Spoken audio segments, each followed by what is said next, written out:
سلطنت اللہ تعالیٰ نے حضرت سلیمان علیہ السلام کو عطا فرمائی، اور خود ہمارے آقا محمد عربی محمد رسول اللہ صلی اللہ علیہ وسلم کو اللہ تعالیٰ نے حکومت عطا فرمائی۔ جب حضور علیہ السلام مکے سے مدینے ہجرت کر کے جاتے ہیں تو مدینہ آنے کے بعد حضور صلی اللہ علیہ وسلم نے جو کام کیا وہ یہ کیا کہ مدینے کے یہودیوں کو جمع کیا، اور آس پاس کے جو عرب قبائل تھے ان کو حضور علیہ السلام نے جمع کیا، اور جمع کر کے یہ معاہدہ کیا کہ دیکھو ہمارے خلاف جو ہمارا دشمن آئے گا تم اس کی مدد نہیں کرنا، اور تمہارے خلاف جو دشمن آئے گا اس کی ہم مدد نہیں کریں گے۔ اس طرح حضور صلی اللہ علیہ وسلم نے یہودیوں سے اور آس پاس بسنے والے عرب قبائل سے معاہدہ لیا اور ان سے بات چیت کی، اور بے شمار چیزیں حضور صلی اللہ علیہ وسلم نے معاہدے میں داخل کی۔ اور اسی طرح حضور علیہ السلام مدینے آنے کے بعد قیصر و کسریٰ کو خط لکھتے ہیں، اور شام کے بادشاہ کو، ایران کے بادشاہ کو، اور مختلف بادشاہوں کے نام حضور صلی اللہ علیہ وسلم اپنا خط ارسال فرماتے ہیں اور اسلام کی دعوت دیتے ہیں اور اسلام کو ماننے کی طرف ان کو راغب کرتے ہیں۔ یہ تمام وہ چیزیں ہیں جو سیاست سے تعلق رکھتے ہیں۔ اس کا مطلب یہ نہیں کہ اس کا دین سے تعلق نہیں ہے، کیونکہ سیاست بھی دین کا ایک حصہ ہے۔ اگر نبوی طریقے پر کیا جائے، اگر حضور علیہ السلام کے احکامات کے مطابق کی جائے، اگر لوگوں کی خدمت کے جذبے سے اگر سیاست کی جائے تو یہ سیاست بھی اسلام کا حصہ ہے، اور یہ سیاست بھی قوموں کے عروج و زوال میں ایک اہم کردار ادا کرتا ہے۔ تو حضور علیہ السلام نے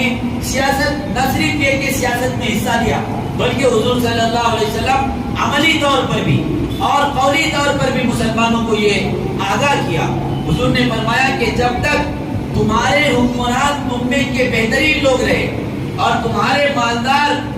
غنی رہے، سخی رہے، یعنی وہ سخاوت کرنے والے رہے، تو ایسے میں تمہارے لیے بہتر زمین کی پیٹ سے بہتر ہے زمین کا پشت، یعنی مرنے سے بہتر زندگی ہے۔ یعنی ایسے ماحول میں کہ بہترین حکمران ہیں اور ایسے ماحول میں کہ امیر جو ہے سخاوت کرتے ہیں، تو ایسے ماحول میں زندہ رہنا انسان کے لیے مر جانے سے بہتر ہے۔ پھر اس کے بعد حضور نے فرمایا کہ جب تمہارا امیر تم میں کا بدترین شخص بن جائے اور تمہارے مالدار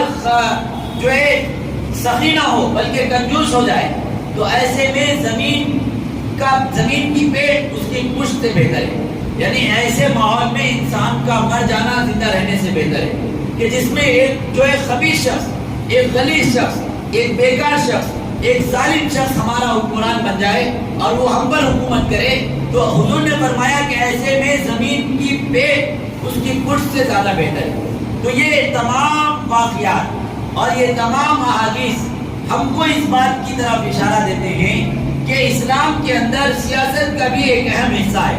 سیاست بھی اسلام کا ایک اہم شعبہ ہے۔ سیاسی طور پر جب تک آپ مستحکم نہیں ہوں گے، جب تک سیاسی شعور آپ کے اندر بیدار نہیں ہوگا، جب تک سیاسی طور پر آپ اپنے آپ کو تیار نہیں کریں گے، تو پھر دوسروں کے ٹکڑوں پر آپ کو جینا پڑے گا، دوسروں کے رحم کرم پر آپ کی زندگی موقوف ہوگی، دوسروں سے بھیک جو ملے گی اس بھیک پر آپ کو قناعت کرنا پڑے گا۔ آپ یہ چاہتے ہیں کہ آپ ایک آزادانہ زندگی گزاریں، آپ یہ چاہتے ہیں کہ آزادانہ طور پر آپ مذہب پر عمل کریں، آپ یہ چاہتے ہیں کہ آپ کے مذہب پر کوئی بار نہ ہو، آپ یہ چاہتے ہیں کہ مذہبی امور کے ادا کرنے میں آپ کو کوئی دقت نہ ہو، تو آپ کو چاہیے کہ آپ سیاسی شعور بیدار کریں، سیاسی طور پر اپنے بیداری کو آپ ثابت کریں، اور جو الیکشن آنے والے ہیں اس میں آپ بھرپور حصہ لیں۔ آپ دیکھیں کہ نہ صرف یہ کہ رسول اللہ صلی اللہ علیہ وسلم نے ریاست مدینہ کا